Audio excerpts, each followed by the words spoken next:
Dobro večer, gledate Dnevnik, vijesti dana. Slučaj referendum ipak bi mogao da dobije sudski epilog. Članovi komisije najavili tužbu zbog podizanja optužnice. Propao pokušaj pomirenja u SDS-u. Vukota Govedarica nije se odazvao pozivu Božidara Vučurevića. Milići, otvorena specijalna hiruška bolnica i porodilište. Za adaptaciju i opremanje Boksit izdvojio 1.350.000 maraka.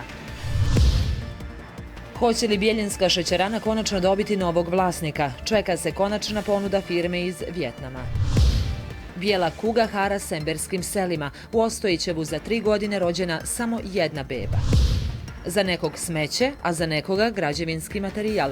Kako izgleda ograda od plastičnih boca?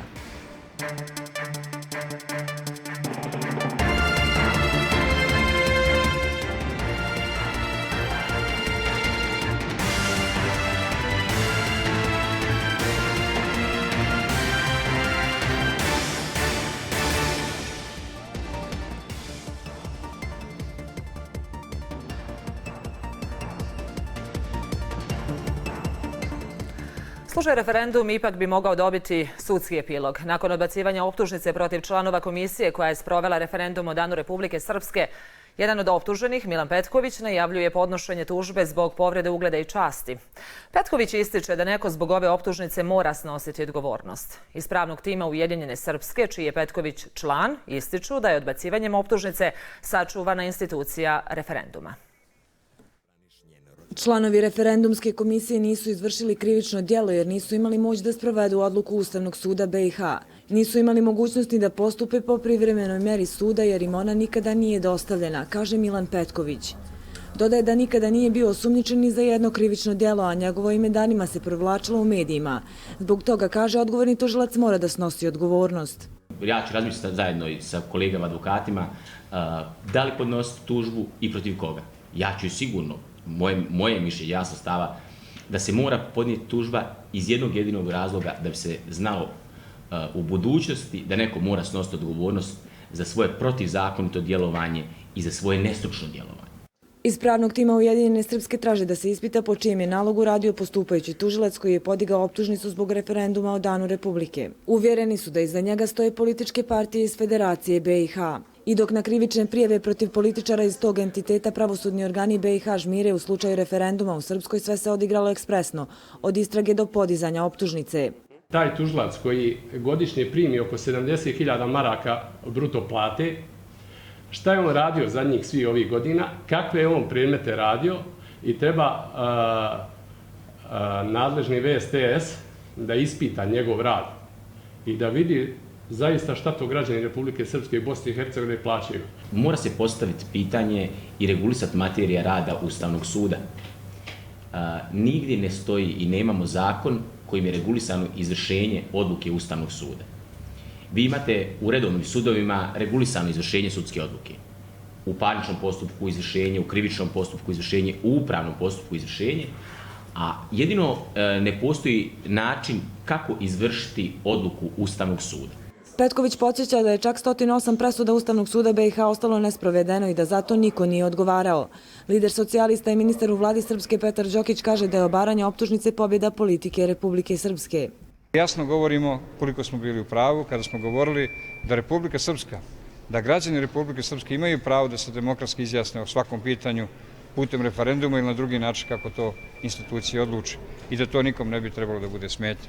Obaranje optužnice, ocjenjuje Đokić, otvara mogućnost stabilizacije odnosa u BiH. Do razgovora predstavnika inicijativnog odbora Prve SDS sa rukovodstvom Srpske demokratske stranke u Trebinju nije došlo. Na sastanku na koji ga je pozvao Božidar Vučurević, lider SDS-a, Vukota Govedarica nije se pojavio. Vučurević je izjavio da je trebalo da razgovaraju o promjeni politike srpskih predstavnika u Sarajevu. Istakao je da više neće zvati čelnike SDS-a na razgovore, najavljujući da će novu stranku, Prvu SDS, formirati 19. avgusta u Banja Luci. Obzirom da imamo iskustva u razgovorima, da ne kažem pregovorima sa njima, ovo nije nikakvo čudo, jer dosta puta su oni izigrali naše htjenje, a mi ne možemo, oni koji su stvarali Srpsku demokratsku stranku, koji su stvarali Republiku Srpsku, da podnesemo da naši ljudi u Šeher Sarajevu glasaju protiv Republike Srpske i njenih interesa, što će reći protiv cjelokupnog naroda.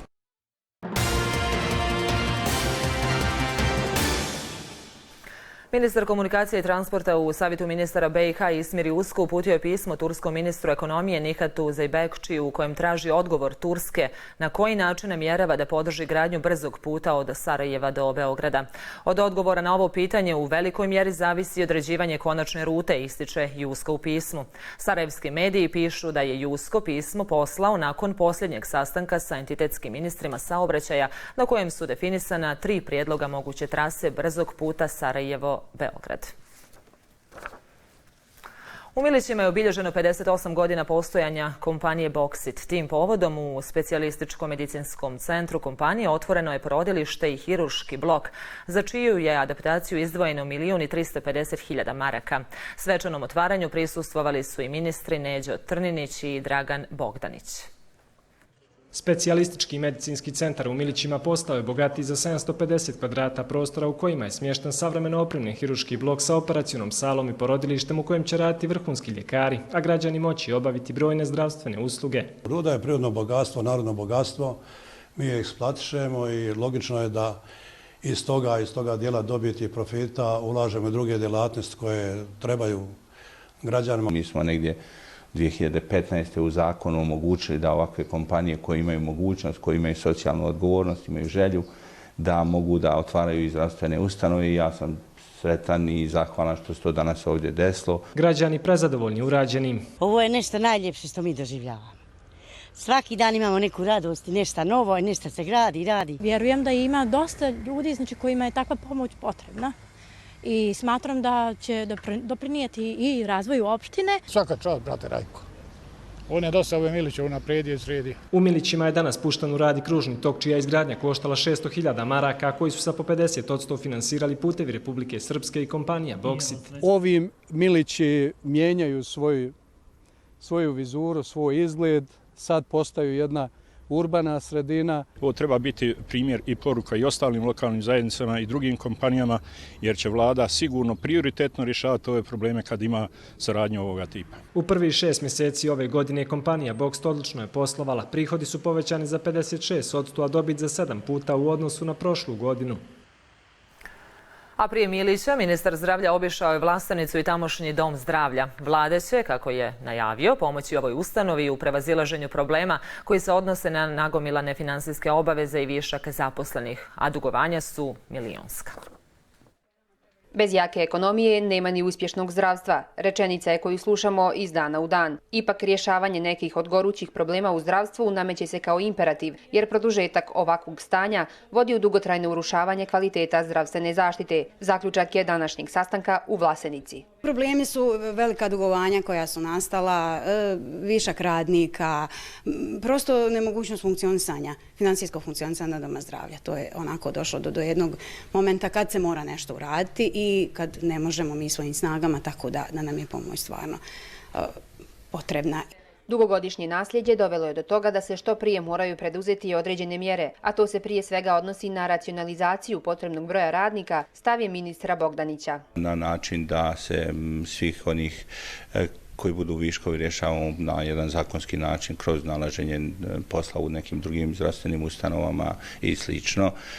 Oni koji mogu da idu u penziju, da se penzionišu i na neki način ne da dajemo otkaze, nego da na jedan prirodan ljudski način to razriješimo. Pored opštine Vlasenica koja je u minusu nekih 4,5 miliona, znači to je neki dug koji sam je zatekao od prethodne vlasti.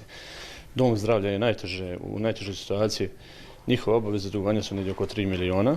To su ogromne pare, kao što je ministar rekao, za našu malu zajednicu. Nakon sastanka u opštini, ministar i rukovodstvo opštine obišli su lokalni dom zdravlja, gdje su uvidjeli kakva je realna situacija zdravstva u Vlasenici. Da li je na pomolu rješenje za Bjeljinsku fabriku šećera u stečaju koja duguje 16,5 miliona maraka povjeriocima i dobavljačima? Do kraja sljedeće sedmice kompanije iz Vijetnama trebalo bi da dostavi zvaničnu ponudu za kupovinu. Obećavaju zadržavanje proizvodnje šećera, proširenje kapaciteta, modernizaciju fabrike i zadržavanje radnih mjesta. Za kupovinu je zainteresovana jedna turska firma. Radnici se nadaju da se konačno nazire kraj višegodišnjoj agoniji. Od nekadašnjih 78 radnika u šećerani je ostalo njih 20. Čuvaju imovinu fabrike koja se prostire na 50 dunuma i čekaju kupca.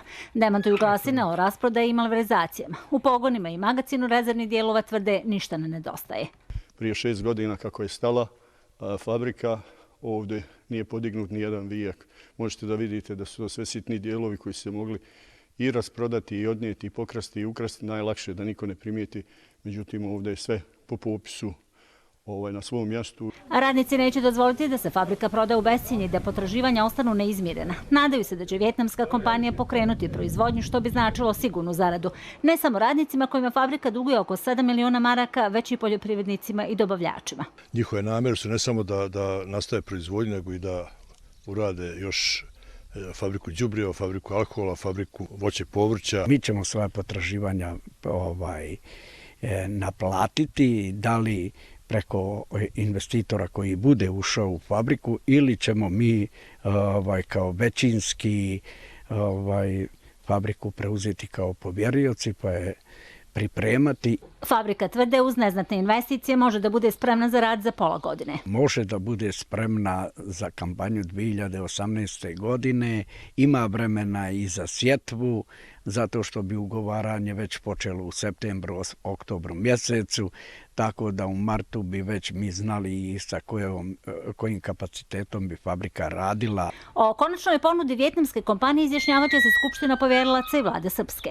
Ja vjerujem da će do 8. septembra pristići ili ponuda ili pismo namjere kojim bi trebalo da okončamo i da riješimo više tu šećeranu koja traje nepuno 2 godine stečajni postupak. U Ministarstvu poljoprivrede nam je potvrđeno da će vijetnamska kompanija narednih dana na adresu vlade poslati zvaničnu ponudu sa konkretnom cijenom i koracima koje će preduzeti u smislu daljeg investiranja i modernizacije fabrike, u čijim pogonima dnevno može da se preradi 4000 tona šećerne repe i proizvede 560 tona šećera. Fabrika, smatraju radnici, ima perspektivu jer je cijena šećera preko 550 evra po toni. A Dubički autoprevoz u kojem je stečaj pokrenut prije 2 godine kupila je Ars, kompanija iz Kozarske Dubice. Kupac će zadržati dosadašnju uslužnu i prevozničku djelatnost, ali za sada nije planirano otvaranje novih radnih mjesta. Nakon 2 godine stečaja, Dubički autoprevoz u čijem je vlasništvu i autobuska stanica dočekao je kupca. Riječ je o lokalnoj kompaniji Ars, koja je za kupovinu izdvojila oko 750.000 maraka. Zadržat će i djelatnost i radnike preduzeća. Čim prije sve ćemo dovesti u funkciju da radi. Mislimo da nećemo mijenjati djelatnost prije svega autoprevoza. Da li će biti prijema radnika? Prijema radnika ne vjerujem. Možda i hoće, ako da Bog da nešto proširimo. Nekada je Dubički autoprevoz zapošljavao oko 100 radnika, a danas samo 3. Nadaju se da će ovo preduzeće konačno stati na svoje noge. Sve smo čuli najbolje o njima. Nadam se da će nastaviti ovu djelatnost uspješno kao i do sad. Ne veze što je bilo u stečaju, ipak je radilo, održavalo se kako tako i sretni smo što je napokon taj proces završen. Bivšim radnicima duguje se oko 45.000 maraka. Među njima je i Mile Milanković koji kaže da je dug dostigao 7.500 maraka. To je prošlo kroz da kažem, institucije pravosuđa suda, ima advokat koji je to radio za nas. Sve imamo mi i rješenje o tom dugu. Kad uplati taj iznos, slijedi onda izrada glavne diobe. Nakon glavne diobe po članu 35 Zakona o stečajnom postupku bit će izvršeno namirenje povjerioca. Kako će biti sad u tome momentu ne bih mogao reći ništa. Dubička autobuska stanica radila je i u stečaju. Autoprevoz posjeduje i kapacitete za tehnički pregled vozila, ali i oko 14,5 duluma zemljišta. U nastavku dnevnika pogledajte i ove priče. Dani Koševine u Kalinoviku, sjećanje na gardijsku brigadu Vojske Republike Srpske. Viktor Orban optužio Soroša, praviš muslimansku Evropu. Čelinac, komšije pokrenule akciju izgradnje kuće porodici Popović.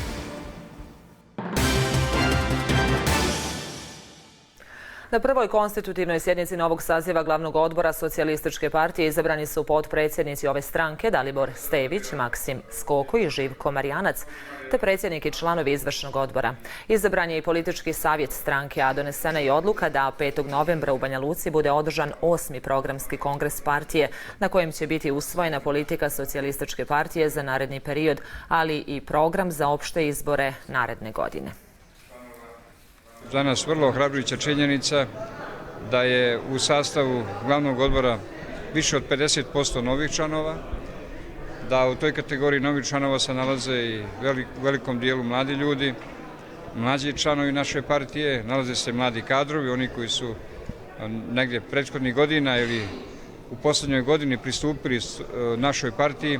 Dali smo mjesto i prostora i za nove ljude, na taj način pokazali potpunu otvorenost naše partije za buduće vrijeme. Ćamil Duraković, koji je najavio osnivanje pokreta Odgovor, poznat je po antiustavnom djelovanju i ostrašćenim stavovima protiv Srba i Srpske, izjavio je načelnik opštine Srebrenica Mladen Grujičić. Grujičić je naveo da postoji informacija da Duraković formiranjem ovog pokreta namjerava da se na sljedećim izborima kandiduje za potpredsjednika Srpske. Jedinstvo unutar srpskog naroda mora se očuvati, jasna je poruka boračke organizacije Republike Srpske sa današnje tradicionalne manifestacije Dani Koševine Gvozno, Moba, Ozon 2017, koja je održana na Gvoznu u opštini Kalinovik.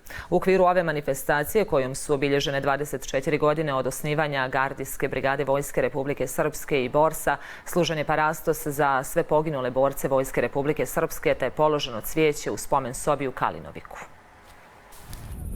Oživjelo je danas Gvozno sjećanja na Gardijsku brigadu koja je za Srpsku dala 258 najboljih sinova, na jedinstvo naroda i Vojske Republike Srpske kad je bilo najteže, na čuvenu mobu u vihoru ratnih dešavanja koju je upravo na Gvoznu organizovao njen komandant Ratko Mladić.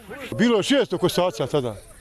600 kosaca. Tu smo mi izvršili Koševinu, znači pripadnici Gardijske brigade sa svim pripadnicima iz Ercegovac korpusa i iz ostalih jedinica da se obezbijedi što više sijena, da bi se obezbijedio stočni fond. Da pokosi ovo polje ovdje kao pomoć narodu Kalinovika i da još jednom pokaže da narod i Vojska Republike Srpske uvijek bili i ostali jedno. I danas, već 5. godinu za redom, Moba na Gvoznu okupila je borce i kosce iz Ljubinja, Trebinja, Foče, Sokoca, Gacka, Šamca, Prijedora i svih krajeva Srpske. I dolazit će, kažu, dok su živi. Svake godine, dok mi bude dozvoljavalo zdravlje i sreće junačka. Ima i gorih trava i boljih, ova se može podnijeti, dobra je trava, može se kositi. Svake godine ovdje se nam obi. Treba se druže ovako, svi bolenici, da budemo složni svi, ali eto, nesloga vlada velika. Današnjim okupljanjem borci su pokazali svoje jedinstvo, zato su u svoje i u ime zavjetnika 23.000 poginulih poslali jasnu poruku narodu i posebno političarima. Da moramo biti jedinstveni, da moramo prekinuti određenu vrstu ili jednu vrstu specijalnog rata koji se vodi u okviru srpskog naroda na različitim nivoima. Zaista je to nešto što nas iscrpljuje i što je prije svega nepotrebno. A Gvozno će i dalje čuvati i jedinstvo i tradiciju, potvrda je i najmlađi kosac. Ove godine da podržim i da dođem da kosim. Ako Bog da dolašću, samo nek se živo i zdravo. Ono što je prepoznatljivo svake godine, tako i ove, to je ta nevjerovatna duhovna snaga i jedinstvo srpskog naroda koje se ovdje osjeti i srpskog borca i vojnika i naroda. Pismo generala Ratka Mladića okupljenima na Gvoznu pročitao je general Petar Škrbić, a i ovogodišnja Koševina protekla je uz viteške igre i nezaobilaznu izvornu pjesmu. Niska stopa nataliteta u Republici Srpskoj odavno više nije vijest. Ipak, kada se posmatraju manje sredine, brojke često šokiraju i one najrealnije. U jednom od većih semberskih sela, Ostojićevu, tokom posljednje 3 godine rođena je samo jedna beba. Kako da održe život u selu, pitaju se zabrinuti mještani. Mada je semberska ravnica plodna, a poljoprivrednici bogati, sela i ovdje postepeno nestaju. Jedno od sela uz rijeku Savu, Ostojićevo, donedavno imalo 600 mještana, ali je za samo 2 decenije izgubilo skoro 1/3 stanovnika. Prema posljednjem popisu u selu živi 440 ljudi, od kojih je 30 djece uzrasta do 10 godina. 38 mjeseci u selu se nije rodilo dijete. Dijete koje je rođeno 2013. Kada ono pođe u školu, bit će 2 djece, posle 2 godine nećemo imati upisanog prvaka. Prazne se kolivke, ljuljaške i školske učionice. U seoskoj školi sada je 20 đaka od 1. do 5. razreda, a njihov se broj stalno smanjuje.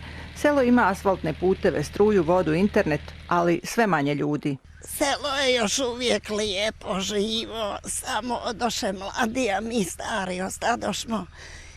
I nije nam ni došta kad smo mi sami stari, a djeca odoše. U potrazi za boljim životom radno sposobno stanovništvo odlazi iz sela već pola vijeka, pa je demografska slika nevesela. U prosjeku imamo 2 vjenčanja u 3 godine, isto tako imamo mali broj krštenja, a samih opela imamo 10 do 15 toku godine, što nam pokazuje kakva je demografska slika. Da se na selu od poljoprivrede može i dobro živjeti, svjedoči jedna od rijetkih mlađih porodica. Bračni par Čabrica 2 djece obrađuje 30 dunuma zemlje. Uzgajaju povrće u plastenicima i stoku za svoje potrebe. Malo se napatimo, ali skromno, dobro opet. Ne znam zašto se žali na selo. Može da se živi. Glavno može da se živi. Ko hoće. 4-godišnja Anđelina Čabrić nema društva za igru, ali ima svu ljepotu slobodnog seoskog djetinjstva. Da li će i ona kada odraste napustiti Ostojićevo, zavisi i od toga da li će biti posebnih programa za opstanak i razvoj sela. Američki ambasador u Srbiji Kyle Scott rekao je da unutar Evropske unije postoje zemlje koje nisu priznale samoproglašenu nezavisnost Kosova i da bi ga zato iznenadilo da priznanje nezavisnosti postane uslov ulaska Srbije u Evropsku uniju. Ono što je Brisel zahtijevao jeste koncept normalizacije međusobnih odnosa i nadam se da ćemo uskoro vidjeti neki napredak briselskog dijaloga, naveo je Scott za beogradsku politiku. Svijet. Širom Evrope Interpol je kolegama poslao listu imena 173 osumnjičena pripadnika ISIL-a za koje postoji mogućnost da su obučavani za bombaške i samoubilačke napade. Informacije o ekstremistima prikupile su američke obavještajne agencije koje su ih predale Federalnom istražnom birovu, odakle su proslijeđene Interpolu. Evo i ostalih vijesti iz svijeta. Poslanici Filipinskog parlamenta glasali su za produženje vanredne situacije na ostrvu Mindanao na jugu te zemlje do kraja godine, čime je predsjedniku Rodrigu Duterteu dato dodatno vrijeme za borbu protiv naoružanih ekstremista. Duterte je 23. maja na Mindanao uveo vanrednu situaciju nakon što su teško naoružani militanti iz grupacija Abu Sayyaf i Maute uz strane borce upali u grad Maravi. Istovremeno ispred zgrade parlamenta protest nezadovoljnih građana zbog produženja odluke o vanrednoj situaciji. Palestinski predsjednik Mahmud Abbas suspendovao je sve zvanične kontakte sa Izraelom dok ne budu ukinute bezbjednosne mjere u svetilištu u Jerusalimu.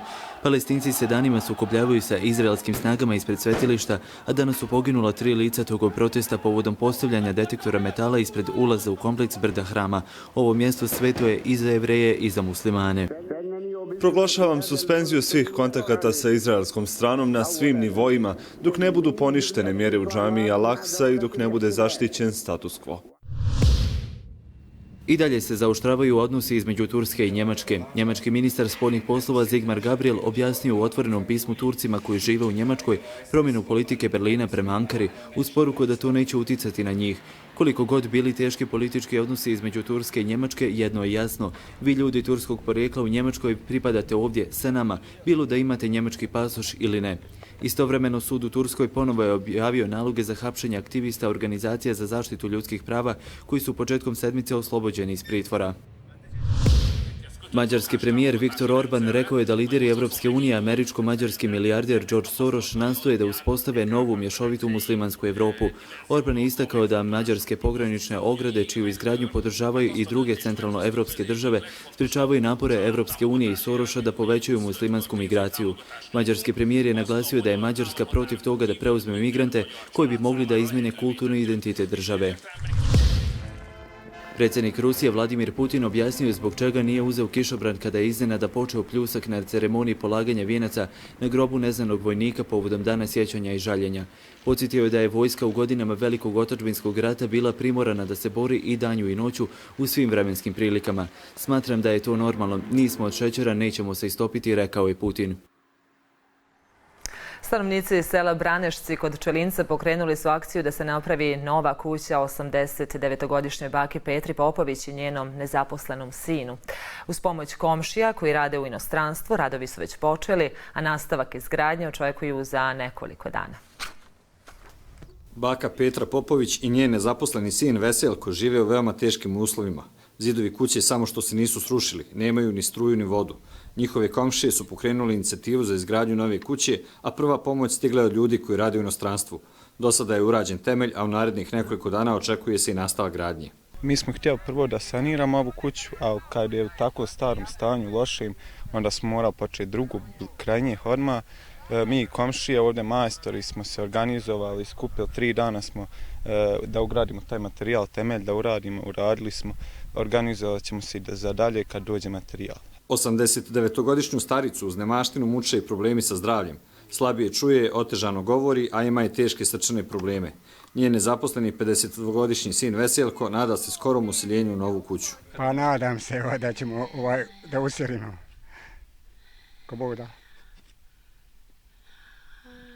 Ne radim, stara dobija. Ima neku socijalnu i tuđu njegu.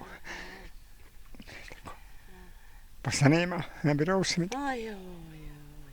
U Branešcima najavljuju intenziviranje akcije i manifestacija, kulturno-zabavni i sportski dani u potpunosti će biti usmjerena na pomoć porodici Popović. Za te potrebe otvoren je žiroračun u Novoj banci. Ugrubo radov da se pokrije materijal bi izašao negdje oko 12.500 plus, znači, evo vidjeli ste ovdje da ovdje nema ni vode, ni struje, pa onda znači ti unutrašnji radovi, znači malterisanje i sve ostalo.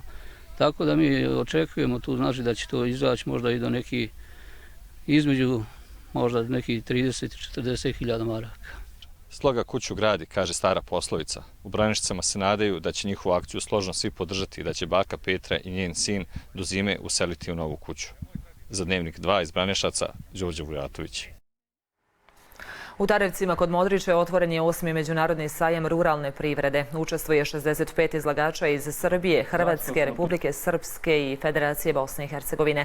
Uz stručni dio na sajmu koji traje 3 dana biće izloženi gotovi poljoprivredni proizvodi, med i rukotvorine koje su prava turistička atrakcija.